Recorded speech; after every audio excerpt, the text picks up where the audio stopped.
आइए तो फिर हम लोग आज जहाँ से ख़त्म किए थे आज वहीं से आगे हम लोग आज शुरू करेंगे।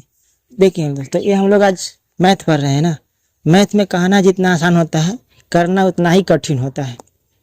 तो ये मैथ है, कोई मजाक वाली बात है नहीं। देखिए, ये हम लोग 2 रैखिक समीकरण पढ़ रहे थे, उसमें आज मेरा क्लास 15वां है। 34 का पहला बना दिए हैं और 34 का दूसरा हम लोग पढ़ेंगे। तो अल्फा बीटा का मान निकालना है जब समीकरण निकाय के अनंत हल होंगे। अनंत हल होने का मतलब है कि अनंत हल है, तो इसमें से अल्फा और बीटा का मान हमको निकालना है। तो आइए देखते हैं।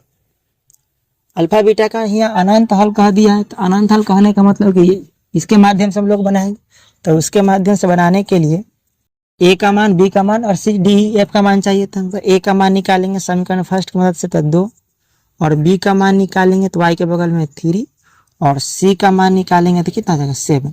सेकेंड समीकरण में से डी का मान निकालेंगे तो 2 अल्फा, और ई का मान निकालेंगे तो y के बगल में अल्फा प्लस बीटा, और एफ का मान निकालेंगे तो 28। अनंत हल कह रहा है ना, तो अनंत हल कह रहा है तो उसके लिए एक ही फॉर्मूला था, ए बटा डी बराबर बी बटा ई और बराबर सी बटा एफ। ये अनंत हल का फॉर्मूला होता है। तो इसमें हम लोग सबका मान पुट करेंगे।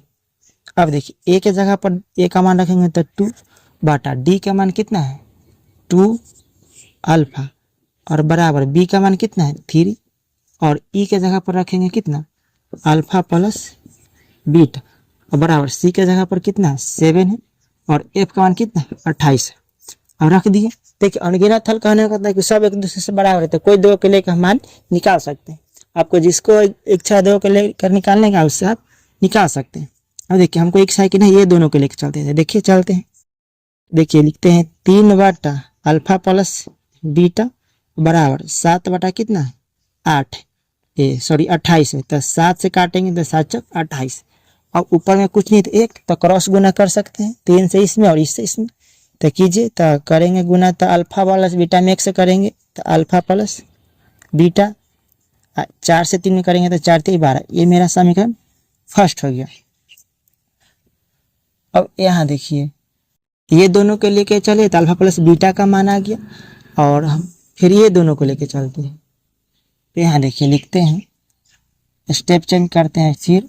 तो लिखते हैं 2 बटा 2 अल्फा बराबर 3 बटा अल्फा प्लस बीटा। देखिए दोस्तों, ये दोनों लेके चलेंगे तो फिर एक बार यहाँ अल्फा प्लस बीटा आ जाएगा।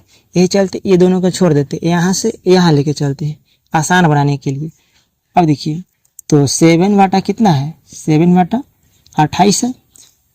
अब देखिए, ये 2 से 2 कट जाएगा, ये 4 मरतबे कटेगा, ऊपर में बच गया 1, नीचे में बच गया अल्फा, और 1 बटा 4 क्रॉस गुना करेंगे तो अल्फा में 1 से गुना करेंगे अल्फा, और 1 में 4 से गुना करेंगे तो 4, अल्फा का मान 4 आ गया।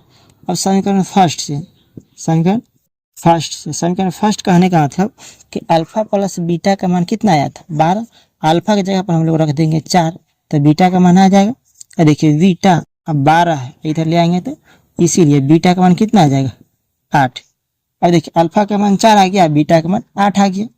एक जगह कर सकते हैं, बराबर 4 और बीटा बराबर 8। तो अनगिनत हल था, इसीलिए इस टाइप के बनाना होता है। आज और इतना ही रहने देते हैं, मिलते हैं नेक्स्ट वीडियो में।